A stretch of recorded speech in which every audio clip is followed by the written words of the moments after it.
So to really understand why this moment matters, right, we need to understand the man at the center of it. King Mswati III was born Prince Makosetivi in 1968. He's the son of King Sobhuza II, who ruled Eswatini, then called Swaziland, for 82 years. When Sobhuza died in 1982, the young prince was just 14 years old. 4 years later, at the age of 18, he was crowned king, making him the youngest reigning monarch in the world at the time.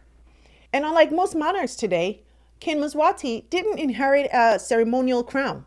He inherited absolute power.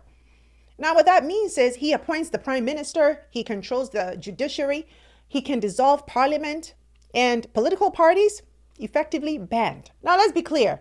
Eswatini does have a constitution.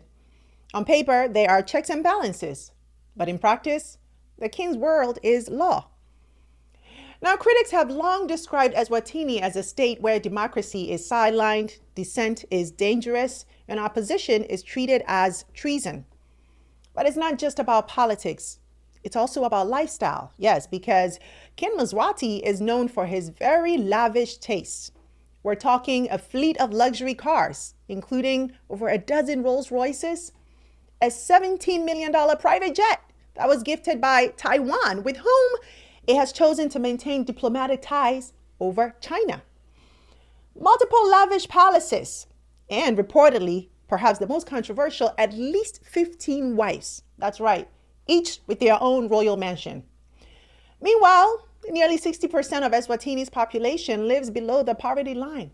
Hospitals lack medicine, schools are underfunded, and unemployment remains sky high.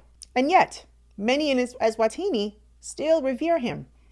Because you see, in this small landlocked kingdom, the monarchy isn't just political, right? It's deeply historic and also cultural. King Mswati is seen by some as a sort of a unifying figure. He represents stability, a father of the nation, a living connection to centuries of tradition. And events like the annual Reed Dance aren't just royal displays, they are expressions of identity. So the country lives in tension, yes, between reverence and resentment, between tradition and transformation.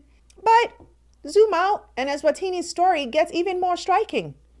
Because in a world where monarchs have either evolved or been overthrown, King Mswati is one of only a dozen rulers on earth who still reign with absolute power.